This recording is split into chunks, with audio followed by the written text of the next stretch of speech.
And a very good evening to everyone. In Singapore itself, it's 9 p.m. On a Wednesday night.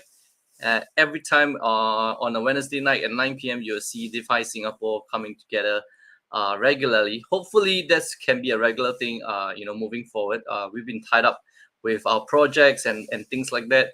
And today, actually, what we have actually gotten to be on the show itself, due to the good graces of Andie Chen, we are going to invite him and his co-partner, who has a company that's dealing in the metaverse itself, and this is what we are going to talk about, which is going into the yields, into the guilds, and into the metaverse itself, and so.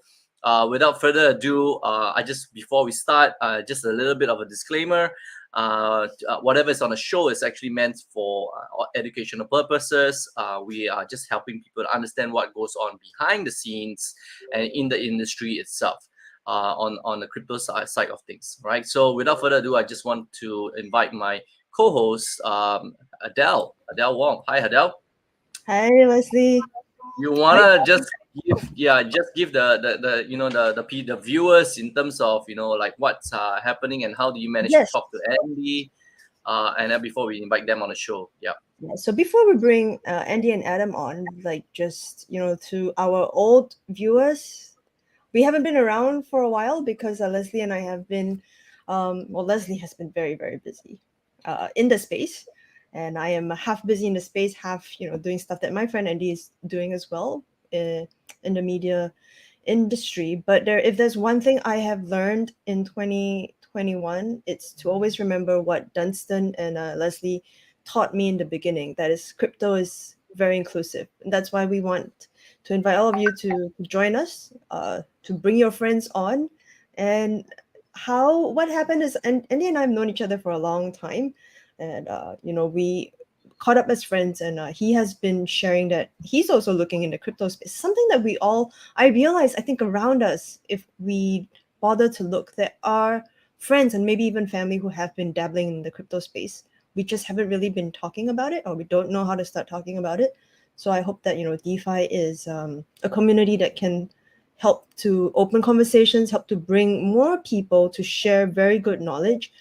So in one of our sharing sessions, Andie and I start talking about it, and along the way, suddenly, next thing I know, he has Freedom Nation. So can we now maybe invite Andie Chen and Adam Tan from Freedom Nation? All right, welcome, guys. Welcome. Hi everyone. Hi, guys. Hi, Leslie. Hi, Adele. Must be so formal. No need. The formal part is not for you, and it's like for my.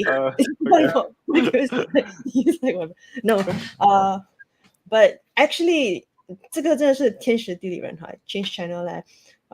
Because I think that everything just aligned.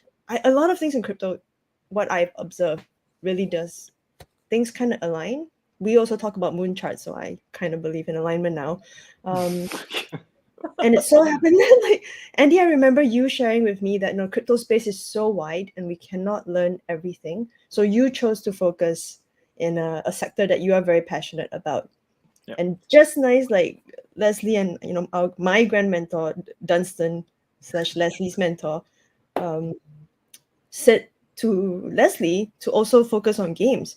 So here we are. We're all very, very passionate. I think this is a direction we are all going to move towards. So this is a perfect conversation. Exactly. Maybe you guys want to start talking. Maybe let's introduce yourselves, Okay. Andie and Adam. I'll start since Adam is a bit less used to being in front of the camera. Yeah. So I'll start. My name is Andie Chen. I'm not interested in Andie.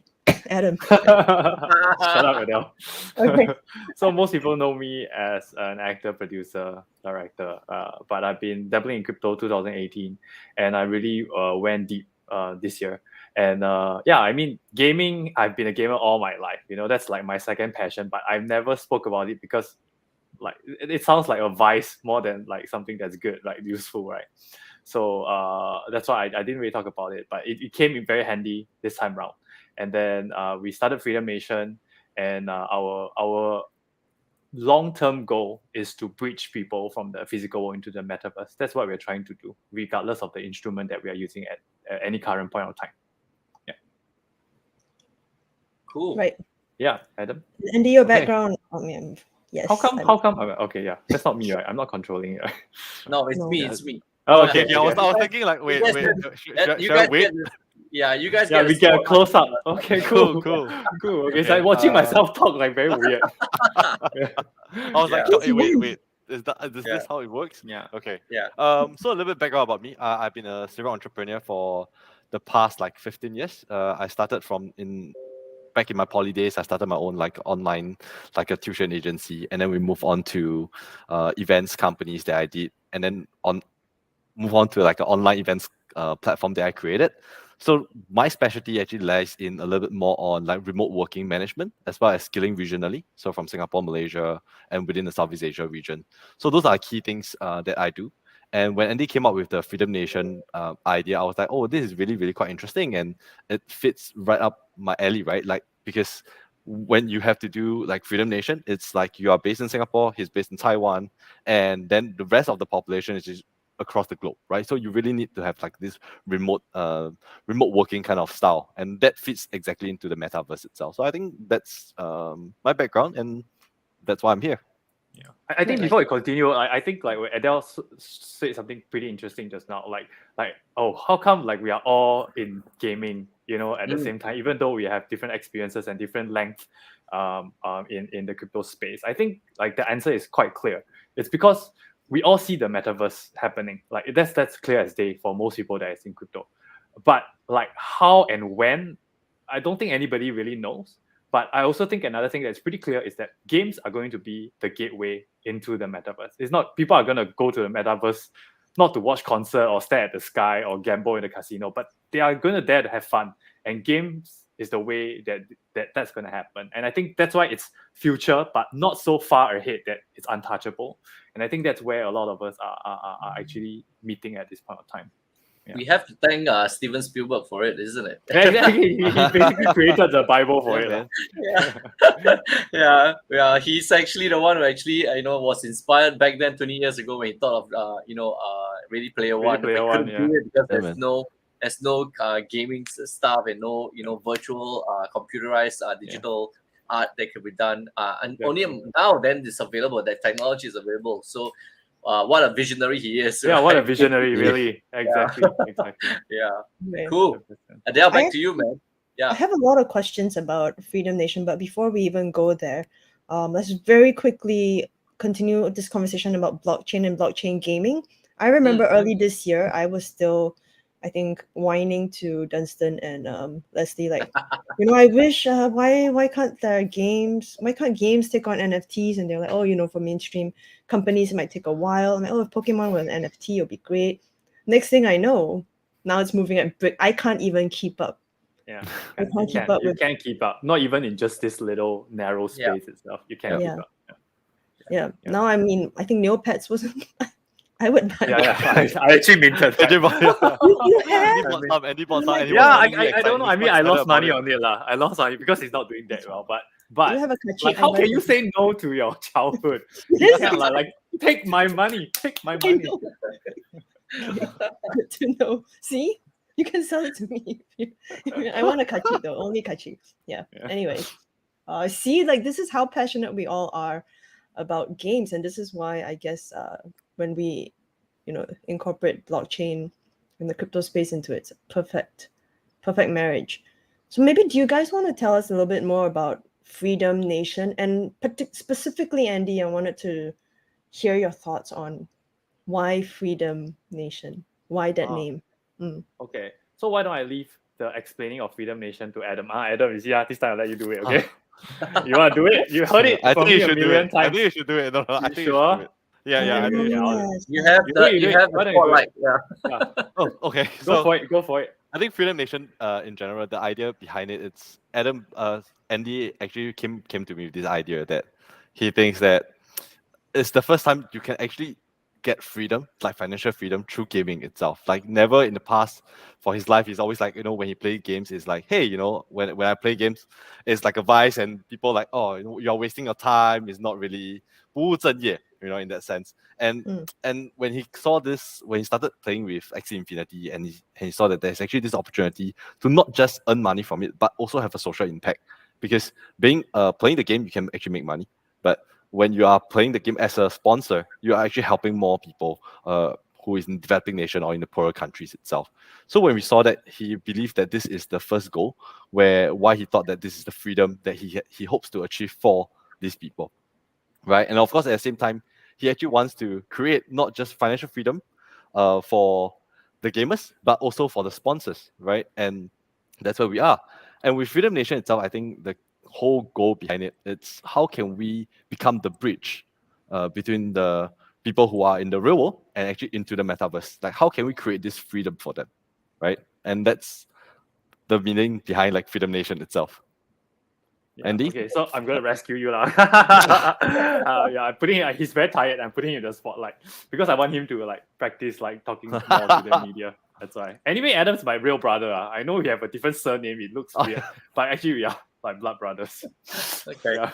Okay. Yeah. So So I mean, Freedom Nation actually came from a very personal place because I was broke. So I was broke. I was like really broke, like borrowing money from my parents, broke. So and I was desperately trying to be free. I felt shackled. I felt like I had nowhere to go. I couldn't do what I wanted to do. I was just very trapped. And Axie Infinity and the whole blockchain gaming space, and then becoming a manager myself, and then starting a company, it actually gave me the freedom, right? So even when I was playing, my nickname, my gaming nickname is Daddy Freedom, just to remind myself that I'm doing this to achieve freedom. And when I got it for myself, and when I started being a manager, and I saw the freedom it brought to my scholars, I realized, wow, like there is really a lot of power in this. There is something, and I am in a special position to do something about it. So that's why I say, like, let's make this a nation. Like this nation, like we instead of thinking of us as a guild or as like a company, let's nation build something. In nation, you have people that have money, you have people that have skills, you have people, different elements and different aspects, and then let's build up this place where people can be who they want to be and be with people who want to be with them. And this, it just sounds very happy and very free, almost idealistic, but I think that's where everything stems from for me, and that's the culture that we have moving forward as Freedom Nation. Yeah. 你看 like crypto 就是这样 it's just so inclusive, right? The mindset I realize of people in crypto, you just want to bring fellow like-minded people together and people who are not in yet, and I guess that's why we're all like passionate about sharing. But this freedom thing, I remember this because Andie, when you first told me about Axie, you were sharing with me how one of your scholars like hurt his thumb and you were very concerned and you were checked in. Yeah. He said like, oh, I can't play as much today because I hurt my right thumb, but I can still play my left thumb. I'm like, oh yeah, don't like that lah. But like there is a very real human interaction between the managers and the scholars, and even us as we move upwards, right? And we are still talking to our players on a day-to-day basis, communicating with them, finding out what they need, how to improve, and sometimes we whip them into shape also, like don't complain, like if you want to do this properly and stuff like that. So it is a community and a culture, and it's a big part of the whole crypto space, I feel. Yeah. But going back to the other concept of freedom, so yes, there's being able to provide freedom for your scholars, but it also came from a very personal place, right? Yeah. But my question is, and of course, I think for those of us who are freelancers or pursuing a different passion, financial freedom is very important because then it allows us to keep doing what we believe we want to do, what we want to build. And sometimes you will, like a 阶段 where you kind of hit a roadblock and you're like, how do I continue this? And it sounds like I feel like you're coming from a very personal place, Adele. And I think I can speak for I think crypto, it's so well designed for people in the creative line, because we don't have a 9 to 5, right? We don't have that stability. But what we do have is that we have the time, the space, the energy, and the creativity to use whatever resources we have on our hand. And I think that's what the crypto and the gaming, the metaverse space really is. Like DeFi is so hard to get your fingers on if you're not a numbers person, if you're not a finance person. It's like you can do it, but it's so hard. But when you, like one look at an NFT, one look at a game, there's something creative and something instinctual that happens for creatively leaning people that it just attracts them into the space. And everything else, the numbers, the DeFi, the farming, the everything, it can be learned because I am interested with this artistic, like creative part of the whole space. Right. But earlier you said like, you know, you were feeling broke at that point. I'm not feeling broke. I was broke. You were broke. How did you get the kahunas, for lack of better word, to go and mint your NFTs or to go and like buy a team of X's? I think, okay, to be fair, I mean, my brother knows me. I mean, I can be broke, but I'm not someone that is attracted to money. Like to me, they are like just numbers, you know, like I know like my numbers are not making sense, but this thing makes sense. And whatever I have, do I want to learn this thing? I'm still willing to spend whatever I have, maybe eat a bit less and then spend a bit less money, don't go out, whatever, but use that money to learn this thing. And I think that is actually a very important step for a lot of people. Like a lot of my friends, they want to get into crypto, but they're so fearful. But if you put that fear into perspective, right, how much are you actually losing? If you are really just experimenting with stuff, it's a couple of $100, maybe a couple of $1,000 if you are a bit rougher. But if you don't go in greedy and want to make money on the first run, but like, okay, I want to learn this, let's put $100 here. Let's put like $50 here. Let's put $200 here. You can actually pick up things pretty quickly with and you don't lose everything, right? Because you win some, you lose some. While you're learning, you probably will lose a bit more than you win. But like that little packet of money can actually last you a long time. And as you get better and you get more familiar with the space, you are going to start like making more money and being more confident and making better decisions. And then that's the whole process. I mean, I see Leslie nodding like crazy because she's gone through this like 7-8 years ago, right? I'm sure. Yeah, it's like the journey that everybody goes through. So the faster you are able to get over this hurdle of like, I don't want to lose a single cent, I think it will help. Not financial advice. Don't come to me if you lose money. But like I think that really helped me because I didn't really care about that number, the digit, but I just wanted to learn as quickly as possible. Yeah. I think maybe they help our viewers understand. You know, like coming when you set up Freedom Nation, is it a guild for Axie Infinity specifically? You know, like maybe help the noobs understand, right? Because we are saying Freedom Nation, we're saying NFTs, we're saying Axie, so they may not piece the dots together. Maybe from an introductory point of view, you know, what specifically are you looking to out for, and how like how do they even get to know Freedom Nation in the first place? Sure. Yeah. Okay. So I'll just start from like explaining this like nobody knows anything. Okay. Right. So basically, like to play Axie Infinity, you need 3 NFTs, right? 3 Axies. So and then when you have these 3 NFTs and you play the game, you make SLP, which is a crypto token, which you can trade out for fiat. So basically, you can play the game and make money, right? So the NFT, however, they are expensive, especially now. They are gotten more expensive. So they are roughly about $1,200 right now for like good fighting Axies.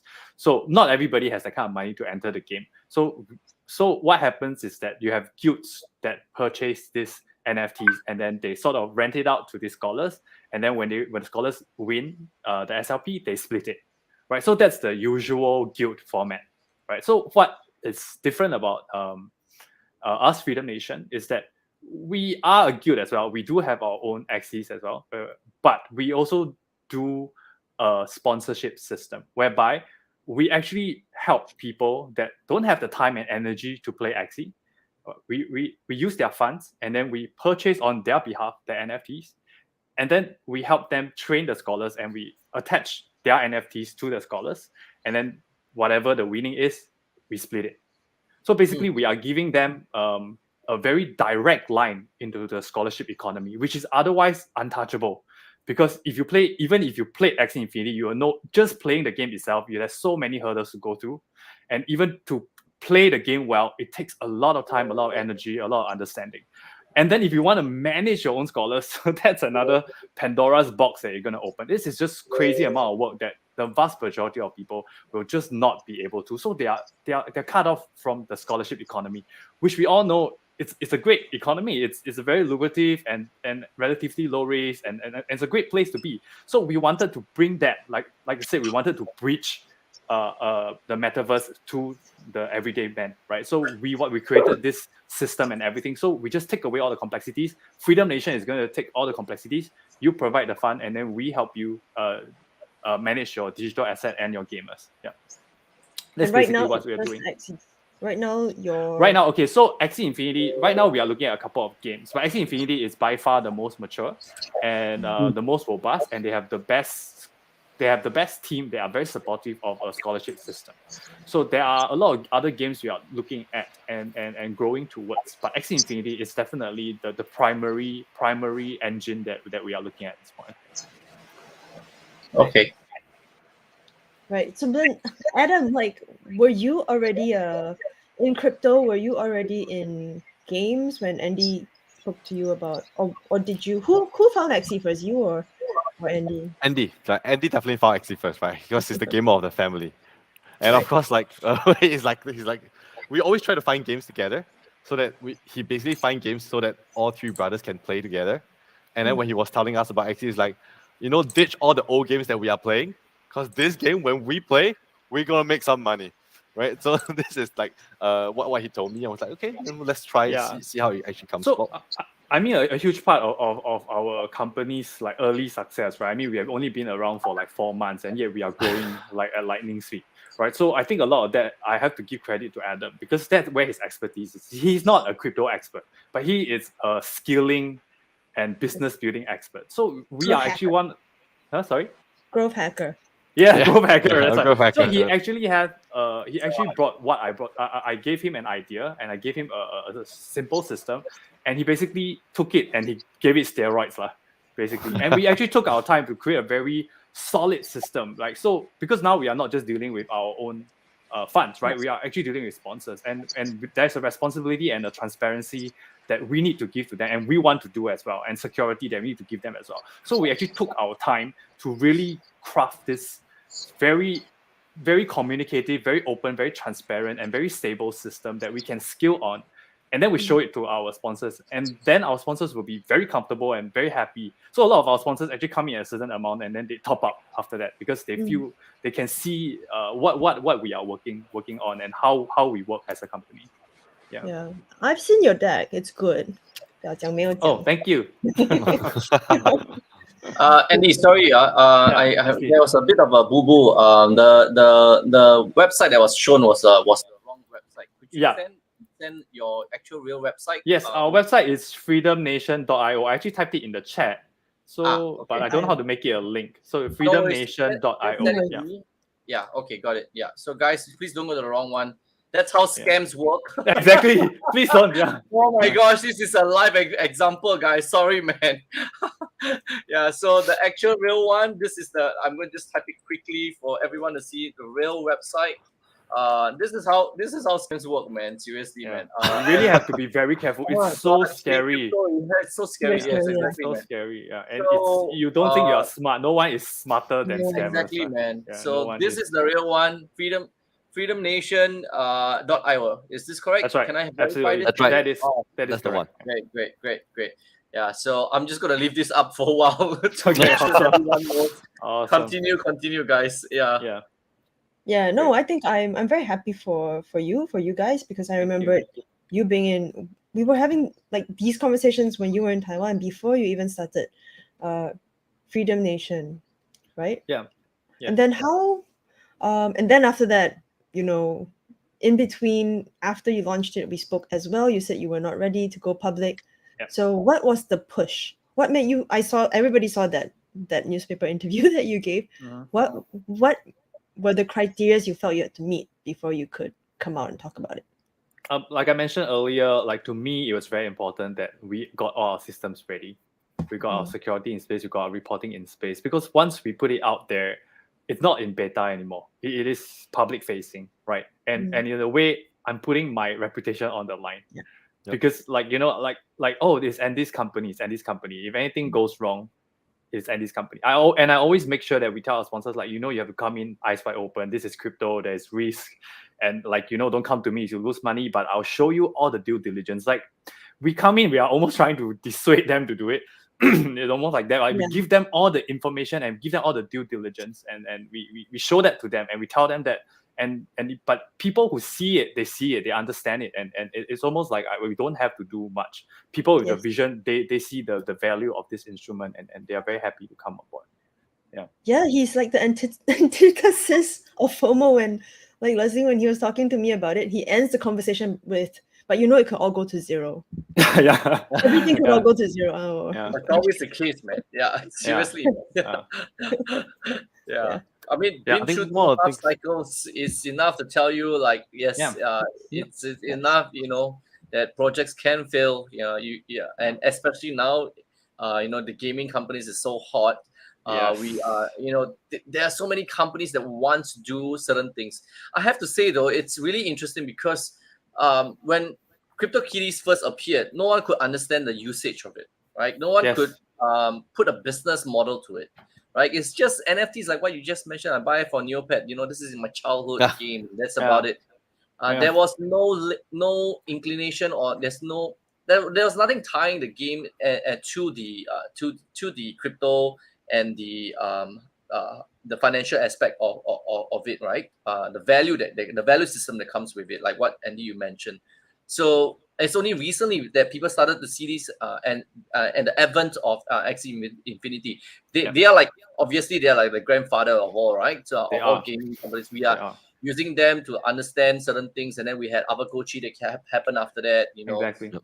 And we had Avakochi on the show, and they were talking about how their games. They are great company. They are great. What they are doing. The founders are great. The teams are great, right? But it doesn't mean that they cannot fail.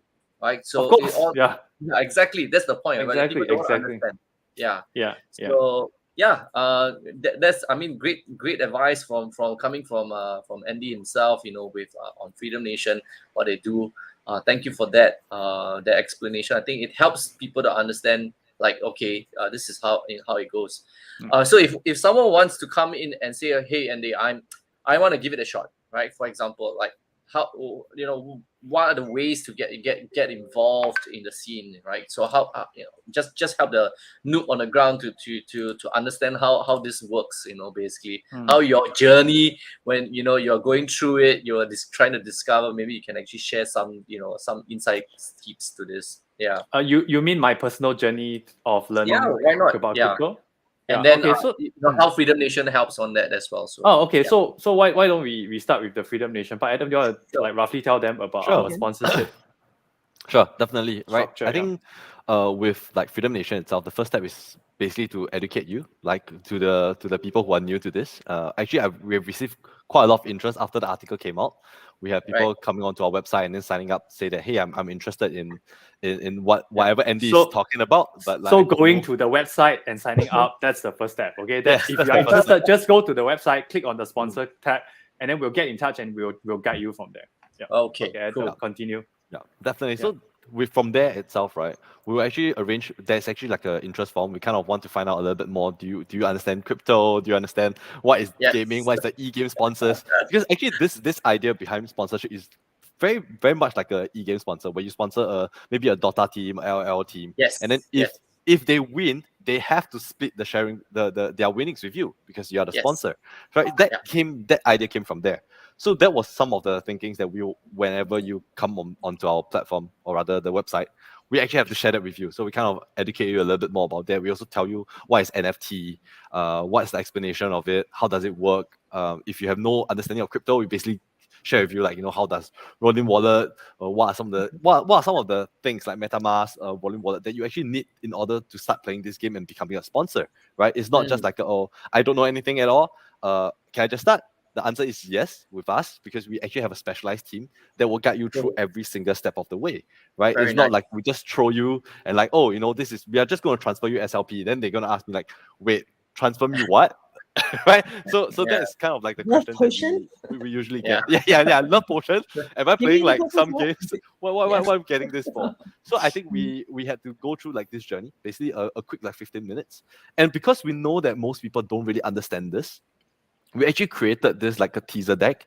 We even have done our own research paper, right? That every sponsors that that has interest with us, we actually send this sponsor pack after the initial call. So you fill up the form, we arrange for a call, and during the call after we explain, we will send this information to you for you to digest, right? And those are the first few steps for you to actually get into the metaverse with Freedom Nation itself. Okay, cool. So I would like to take the chance, right, because I see Edward Choi is asking a You know question, Edward, right? right? So Edward, do I know this Edward? Do I know Edward? Yeah. Oh, he looks Edward. like familiar. I know Edward. Yeah. Edward, yeah. Hey, Edward, yo, Edward. Oh, it's you. I cannot see from the small little thumbnail. Coming, Okay, come and Edward, teach me that's stuff. a great question. Okay, Yeah. so you're in crypto also because I know the Yes, from the he is. question. Okay, A lot so, of our friends, Andy. so that is great, right? So you see, that's what I think that's where we really differ from a lot of other guilds, right? It's like all these problems, right? If we let the scholars and the sponsors solve on their own, right? So what we do is that we teach them, we guide them step by step how to create their own MetaMask, how to bridge it into, how to create a rolling wallet, how to bridge it into the rolling wallet, and we actually pay out to them in SLP, right? What to do with the SLP is up to you. We're not here to spoon feed you, but we can guide you and teach you what you can do with it, but you have to make the decision to do that on your own. So do you want to trade it out to ETH gas price? Do you want to bridge it out? When you want to bridge it out? When is a good cost for you? You have to do those calculations yourself. So we because if you are waiting for people to spoon feed you, we'll never make it in the crypto space. There's just no way. But we can give you the tools and the guidance. And then after that, you have to be independently able to make this decision. So that's what even though it's a struggle sometimes because they're like, I don't want, I just want to, I want to make it easy and everything. But if you have a willingness to want to learn and do all this, we will guide you through it step by step. That's what we do. Yeah. I think that's the culture within the company itself, like at Freedom Nation itself. We do tell our scholars the same thing, right? We will give you the guide. We give you the tools that you need to actually do the best. But if you just don't want to do it, you just want to be spoon-fed, then that is not going to work with us, right? I think that works that way as well. Yeah, I think we are like that with our gamers as well. Yeah, we're like that actually throughout the whole company, right? So that's actually a company culture. So that is where we actually see even like for the scholars, right? We actually even instill this like 20-70-10 like a management model, right? Where we have the top 20% of our scholars that's actually performing well, we have the middle 70%, and we have the bottom 10, right? And the bottom 10 is constantly, you will replace these people because either they're not fit for the culture or they're just not performing well, right?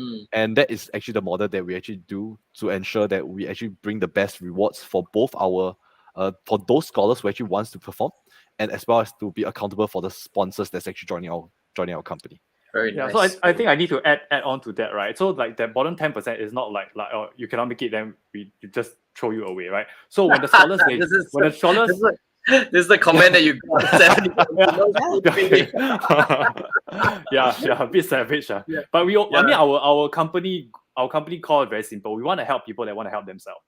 If you don't want to help yourself, then don't waste our time. But if you want to help yourself, we are gonna do everything we can to help you. So for our players when they come in, we make them go through like a BMT session. Like we make basic training, right? So we actually have a period whereby we really train them. We give them all the resources. We give them the people that are playing well to teach them and everything. And then they get there. And then the bottom 10% are usually people that are just not willing to put in the effort. It's not like they can't play well enough. They just don't want to put in the effort. So if that's your attitude, then I'm sorry, other guilds might be more suitable, but that's not our culture here. So we'll very politely and nicely say, like maybe this is not the best place for you. And people that are performing very well, like the top 20%, then we'll try our best to create more and more resources so that they can actually do even better and better. So they feel there is a growth and a progression, and they really want to work hard and get better. It becomes a career rather than a repetitive grinding. So that's our goal. That's what we hope to achieve. Yeah, and what we are doing right now. Yeah. Cool. Right. Adele, you want to ask the next question? We have actually a lot of questions for you guys in the chat, but let's address them later because we promised that we'll talk a little bit about the metaverse. So for people who want to learn about the metaverse, let's just quickly touch on it for a few minutes. Yeah, maybe to put a bit in context, anything that's got to do with ROI or pricing and things like that, that won't be addressed in the live show. You probably have to write into Freedom Nation and ask them personally. Have your calls with them on a private level, yeah, because this is a live show. I don't want anything to be recorded for that reason, right? So Right into us. We will be talking to exactly. you. So I will just avoid all the questions for now, and with regards to ROI and pricing and things like that. It's more an educational show. What we want to do, how we help the average man on the street, for that matter. How do they actually gain their crypto and things like that. I do have a question. Like, who are your gamers actually? Like, who are playing your games basically, right? In the region itself. Actually, I will definitely I can answer that. Actually, right now, the majority of our gamers come from Philippines, but we actually do have some gamers coming from like Malaysia. We have some gamers coming from Venezuela, Brazil.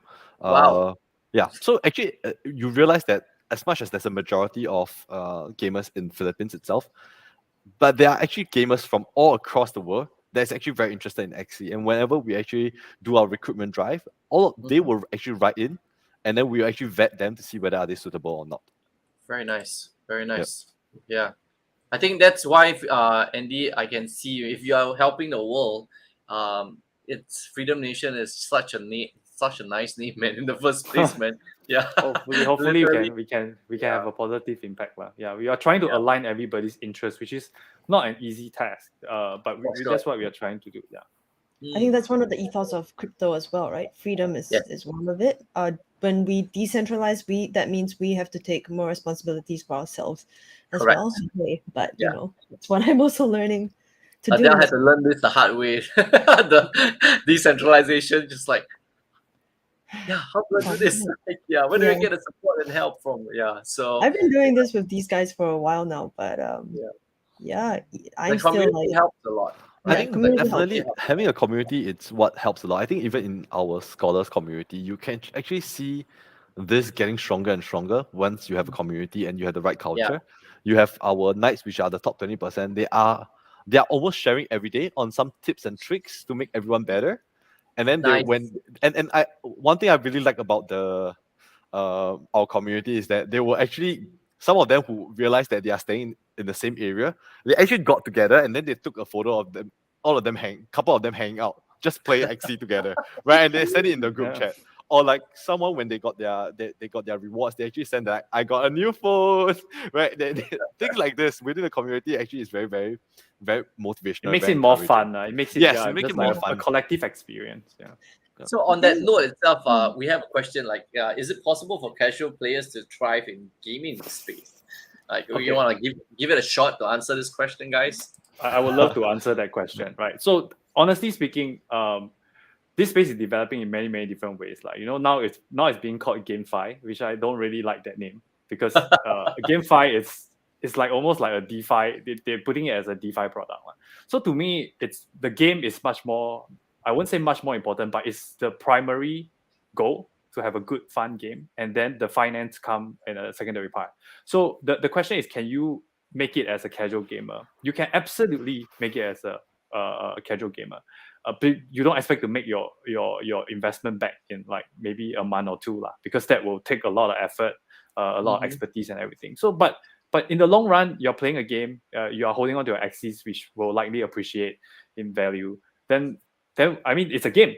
Like for me, like now I play a lot of like blockchain games, and I honestly speaking, a lot of them I'm not trying to make money out of them. But when I buy, like I'm playing Gods Unchained right now, and I spent thousands of dollars in the game already. And it's a card game, right? But when I buy it, I'm like, hey, I'm buying this Genesis card, and then like I think this game is going to do well in the future, and now I'm not really making anything from the game, but I'm happy spending the money because my value of the card, the NFT, is there. I'm not worried to put money there instead of just a game whereby I pay $89 to play a game, and then like a month later I'm probably not going to touch it ever again in my life. So to me, that trade-off, I feel it's okay. So you can go in as a casual gamer, and I think everybody should go in as a casual gamer, but just understand that you're going in as a casual gamer. And if you really want to go in there as a full-time job, then there is a whole set of other skill set that you need to learn, and another commitment level that you need to understand, that you need to give. Yeah, maybe we can take one more question, Adele, before we go back to you. This is a good friend of ours. Yeah, Prakash. He's from Engine Starter. And he came on the show a few Hey, times. Well, I watched it. Prakash, Yeah. right? so Yeah, shout see out what- to you, Prakash. Thanks for coming in and listening in. I mean, he's always a serious guy. In the space for a while as well, almost the same time as me as well, maybe even longer. So he's asking, do you believe that play to earn can actually help people overcome poverty itself? That's a Actually- philosophical question, but yeah.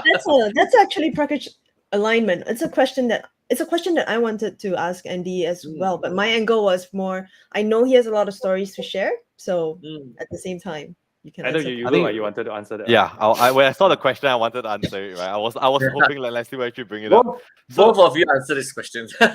I mean, I'm sure there's So, so like- many stories, right? Because Yeah. like for me, if whether it will overcome poverty as a like a global problem, I wouldn't say that it can overcome. I would say that it will definitely aid and support in the journey for like improving this. Because you got to see that like for a lot of people at the poverty state, right? Very often they actually hold a job, or sometimes due to COVID they are not able to actually go out there and hold on a job. But with Nice. this, it actually either supplement their income while playing games and still building bonds with their family and friends, right? And I definitely think that will aid like the overcoming of poverty. And the best thing about this is that when you do not need to ask for an employer for a job, you do not need to ask, like you do not need you as long as you actually apply, you actually go and understand the game. There are enough scholarships out there for you, and with the play to earn coming up, so many games coming up, you will be able to find something that you're good at. Some people are good at playing like card games, some people are good at playing like different sort of games, right? Like I personally, I think that card games fits me a little bit more. I play card games like Gods Unchained with Andie, and I'm like, yeah, all of these things, like combination of like Magic the Gathering and Hearthstone. Like, sure, no, this is the kind of games that we can play and we get a little bit better at, like as a casual gamer, right? But for these people, they actually really put in the time and effort. They really go to YouTube, they really go to watch this, they really go into a community and ask questions. And if you really put in that effort, like yes, I think it can help you as individual to overcome poverty. But as poverty as a global problem, I would think that it will push that agenda forward. I think that is where I see it. How play to earn will play out on a global scale. How about you, Andie? Any stories to share? War stories to share? I mean, I can't say, because like I said, like we are trying to align everybody's interests, right? So that is the scholars' interest, the sponsors' interest, and our company's interest, because we all need to move forward at the same time, right? Yeah. So I think what this is basically a redistribution of wealth, right? That's what the whole crypto is, a redistribution of wealth. And through gaming, we are giving a way, because it's very hard for them to understand DeFi, right? But for them to understand the game is much simpler. And I think that basically becomes the driver for this redistribution of wealth, and it becomes a possible escape from poverty. Absolutely. Yeah. Okay. You had some great stories, right? Did you say some of your Oh, yes. I mean, these stories are not exclusive to us as a guild, but I mean, for a lot of scholars, they are buying medicines for their parents, and that happened to us, like repairing their roofs, buying car, buying land, like people lives are being changed by Axie Infinity. That is 100% for sure, and play to earn, and there will be a lot more stories. Yeah. Prakash, thanks you guys, man. Thank you, Prakash. Thank you, man. Yeah. These stories are not exclusive to you, but I never tire of hearing about it, right? I would play the game during COVID, I didn't have a job, and then like because of this, now my grandma is in hospital, I could help her. These are awesome stories. These are real stories. Yeah, we can't see it because we're so I wouldn't say we're myopic, but we're very confined to our own circle, right? Our own network, and that's what crypto does. It expands the network exponentially. And what it does is that when you're connected to this, so even with the guilds and to the scholars and sponsors itself, I think it's a very fantastic idea in the first place, because first of all, you may not even know of people who are in need, right? And so that's what Adam has mentioned. Like they go all out, they spend time going out, looking for people, to how should I say, to help them grow, the guild, for that matter, right? And as a result, and there are people who are saying, like Andie has mentioned, I just have the funds for it, right? But I cannot play because I have a full-time job, for example. Yep. These people are actually helping the people who have no jobs, right? For the matter itself. So I just want to put it very plainly for people to understand, that there is a culture that's growing, right? When we were playing games, obviously, I mean, when we played our games, when was the opportunity you had to to earn from playing the games? You were paying all the time. When Yeah. you were forking out like $10 maybe, or some gamers are like $100 a week just to get that specific item, right? And I think that's a paradigm shift in the way things are moving, right? The big gaming companies are having a run for their money, to put it plainly, right? Because they realize that they can no longer use that model anymore. When moving forward, GameFi companies, quote unquote, and I know you don't like that term, but quote unquote, GameFi companies, right, are looking forward to actually building a brand new directive, actually, to be honest, across all gaming industries as a result. And this, what was the driver and the catalyst for this? Crypto. basic 101, man, guys. This is what it means. Previously, I'm sure Andie, you guys have heard of crypto. You heard of Bitcoin, you heard of Ethereum, but you didn't know how it could actually help people in the first place, right? And so this itself, we're just bringing everyone's opinion and views together, and this is what I'm gathering from today's session. I mean, it warms my heart, to be honest, because that has been the one of the ethos that Adele has mentioned previously on that we in the crypto itself are meant to be inclusive. We're here for positive stuff. You're not here to go and just negatively put down people just for the sake. Crypto is supposed to help human mankind for that reason. I mean, I may have a very above there kind of good over the utopian idealistic. I think that's a good starting point. That's a good starting point.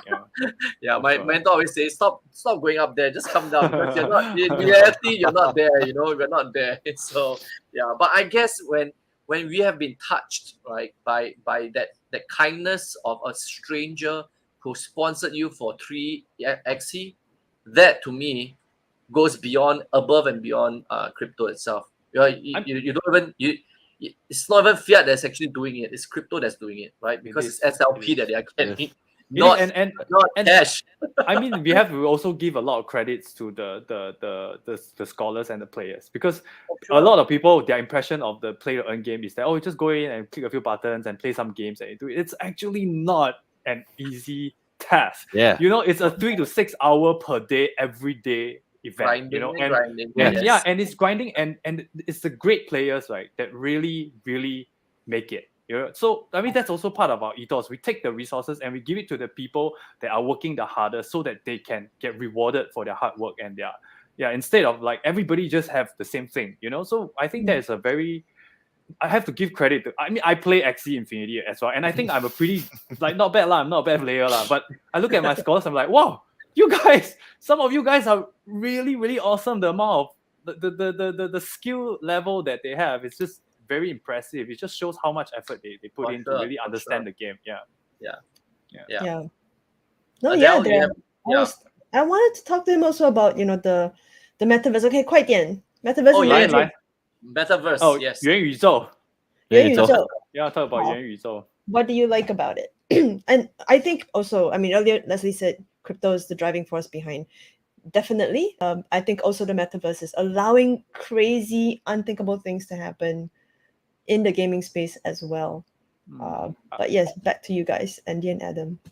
Okay, I mean, to me personally, why the Metaverse is very attractive, right? I mean, I know to a lot of people, it's like, you mean we are not gonna meet face to face anymore and all that? I mean, no, you can still do that. But I feel like what's really attractive to me is that I'm someone that I've never really felt like I belong anywhere. Like even in Singapore, even wherever I go, I leave Singapore, I'm in Taiwan, I'm always an outsider wherever I am. I'm just different. Oh, thank you. Yeah. But that's because a lot of crypto people are like that. but we are very constrained to our own little like circle, right? But if you have an interest and you go into the metaverse, you can find people with the same interest and you can actively do something together. Now with DAOs, with like different NFTs, you are building communities of people that want to build the same thing and want to do the same thing together. And that's a feeling that it's very like, wow, like very exciting and fun. And if you've been on in an NFT Discord chat, right? Like, and you maybe you bought an NFT and they are releasing their second NFT, and everybody's like, "Oh, I'm gonna mint that." The whole energy, it's so exciting and so fun. The culture, and I think the culture, it's very very fun. Yeah. Okay. How about you, Adam? Like, were you as 小 the NFT, the metaverse space as? I'm actually quite crazy Very about grounded. Metaverse, right? I'm actually quite crazy about Metaverse, mainly because like I've always been practicing like remote working. So to me, like remote working, it's a good use of Metaverse, right? Like I do work with people from Philippines, Taiwan, Thailand, Indonesia, but sometimes like being in Zoom is not that kind of like a space is different from just seeing someone on the screen, and basically working remotely, it's sort of like the half a step into the metaverse, right? And that gets you in. And then I do see that people actually live in metaverse, not just only to play, but there are also work that can be done cross-border within the same virtual space of sorts, right? And then you can actually create things together. I think that is what makes it appealing for me. Yeah. It's true. So- It's true. Okay, because I'm just concerned about time, so I'm just going to dig value for our audience now. So, any tips? What are some new other games that you guys are playing, earning from? Like, what? Okay. Oh wow, we big alphas now, is it? Like my first- Any alphas? Okay. Then I'll show some.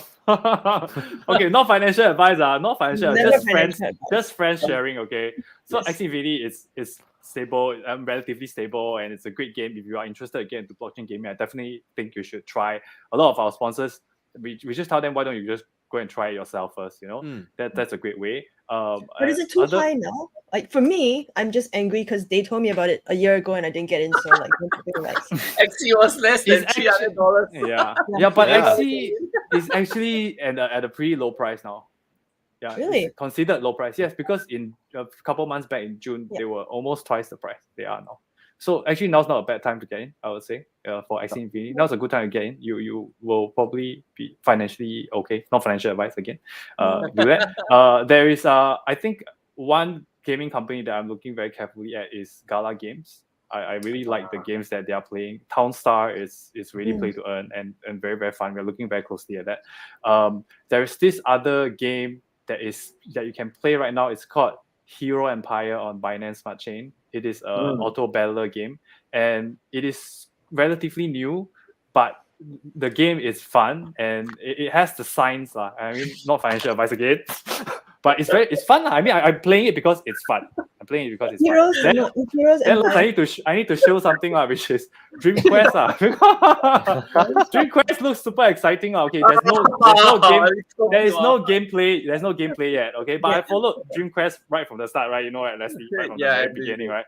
So You're with like us, for man. me, I'm a fantasy game nut. I like fantasy games. So Yeah, man. like medieval fantasy games and okay, thank you, Adele. So like that's why I'm like looking forward to play. Hey, when is your We'll demo probably gameplay coming not out? so soon, bro. But yeah, like you said yourself, okay, I'm wearing the Dreams Quest founder hat now. So yeah, it's probably we have some like mini games coming out first. Just to get a sensing on the ground. Community is very important to us, right? Like you said, if it doesn't work for you guys, then you guys can actually feedback that to me. I swear to you guys, man, I did not expect him to bring this up at all. Yeah, correct. So thanks for the shout out, bro. Yeah, so based on that, it's still gonna be a while. And we can only cross fingers that by next year, in Q1, we should have something of an alpha. We'd love to have guilds like yourself to come and test it out with us. Yeah. So that That'd be would awesome. be really awesome. We should. And in the crypto space, 3 to 6 months is very short. Yeah. And 一转眼就是 poof, like, Yeah. oh, you mean it's already 6 months? Oh, the last time we spoke was 6 months ago. Yeah. So there you go. Right. So, yeah. great choices, man. So Freedom Nation would be looking at working with other games as well, like example like Dream Quest. Like I mean, at this very point of that is definitely in the books, right? Because eventually we want more games for our players to play. We want our players to succeed. We want our players to make more income. We want our players to have, and and that's why we will be looking at other games. That's 100% for sure. But at this very moment of time, we are very focused on scaling, very focused because we have a lot of our scholars are recommending a lot of their friends, their family to join us. They know our culture and they want their friends and family to join us. So we are trying our best to actually bring in on board these scholars as to the best ability as we can. Yeah. So that one is Adam. Lisa. Actually, actually on that itself, right? We're actually very proud because about 20% of our new scholars are actually by referrals of our current scholars, right? Every time we onboard, actually they really like our culture. They like that the way we are handling things, how transparent we are, and all the communications that we have. So I think that itself it's a way to show that we are doing good by our community. Is when that is always a reference, right? Like no matter for what kind of corporate companies, it's always reference like, would you recommend this to your friends, right? So this is something that if they are 20% of them are actually recommending people to us, we know that we're actually doing quite well. That's a good number. Yeah. So just to give our viewers an idea of how the guild would work, so now you have your scholars, and when you say you're scaling, you're getting more scholars in to build. How many XE teams, if you can reveal, do you guys have? I mean, we have 260 scholars at this point, right, Adam? Right, so that's 360 teams. Wow. Yeah, and we are likely gonna hit 800 to 1,000 by end of the year. That's why we are. Very nice. Very nice. Very nice. What's the scaling? Thanks for all our sponsors' interest, and thanks to a lot of like this report that Andie is on recently. No. It's not me because it's people who see it. They see it. Like I really I'm just telling them that there is a way. It's true. It's really people who see it, they see it. Because there will be people who keep seeing for the longest time, and if they don't get it, they just don't. If you don't get it, then that maybe it's not for you. It's not for everyone, right? So like, don't feel pressure, don't feel anything. But if it's for you, then it is for you. Or it's timing as well. I mean, like, which would be my next question, right? So now you're building up your XE players, but if you were to incorporate a new game, let's say 你看中这个 one game, would you be then building new scholars, or would you be able to get your existing scholars to port over to the other game as well? Adam, you want to answer that? Actually, that's the interesting place about our scholarship management. As I said just now about 2070-10, right? When a game happens, right? If they want a community, you know that there will be different tiers of gamers within your game, and you do want to test that out. And that's where we see, like with the data that we have, we can actually work with the different games to share with them, like, like we have the 3 tiers of gamers. When we bring our scholars in, not only they can actually earn additional like income stream. That's one additional income stream. We can also actually test this out and work out with the partners to show that the different range of gamers at different type of games. Because like playing card games or playing Axie Infinity might be different from like an auto battle. Different people have different ways excel. So like maybe my knights might not do as well in the other game, but my mid-tier people can do really well in this game itself.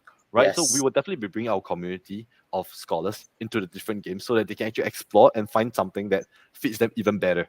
To answer Adele's question more directly, basically is like we will definitely try to bring our current scholars over as long as we communicate with them, and first of all they must want to. Second of all, they must be able to handle the workload. Maybe 2 games maybe can, like with 6 games in a day.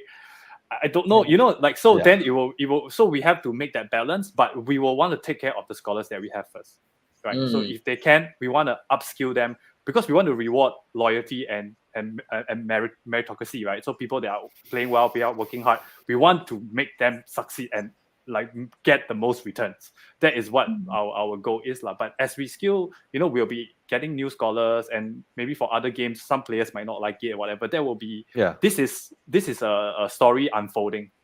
This is a story unfolding. Cool. Do any of your scholars have mod potential, by the way? Asking for a friend, huh, Leslie? Mod potential. I don't think they have the time to do moderation. Very, very rough. We do. We actually are coming out with multiple systems of how to hire community-based people. So like they are players now, but how do we make them managers? How do we make them like different parts, different I people love at different things? So we are trying Wow. to do that. Yeah.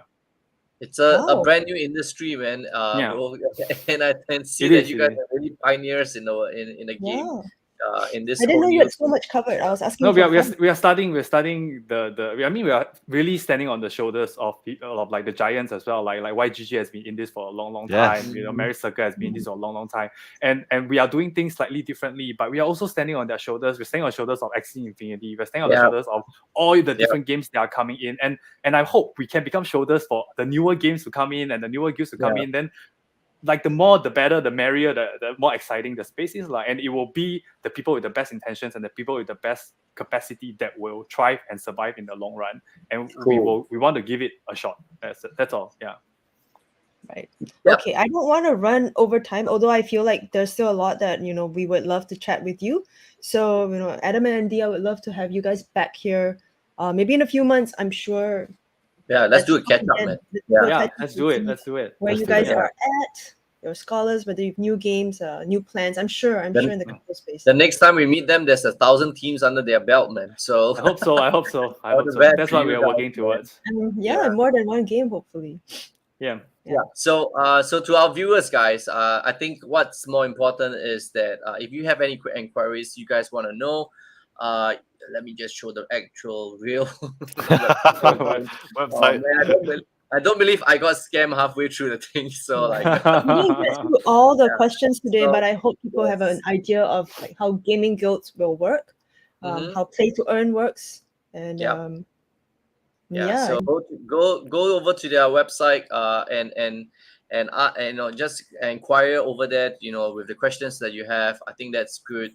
And not forgetting, do lend your support to DeFi Singapore itself, guys. On our socials, on Linktree / DeFi Singapore. Do like and subscribe. We do hold educational classes as well. I can't manage to get the slide up in time, but yes, just go with this first. Thank you all for joining us for today, and I bid you guys good night. So thank you all. Yeah. Thank you guys. Thank you. Thank you, Bye. Leslie. Thank you, Adele. Thanks, Thank Andie. Thanks, you. Adam.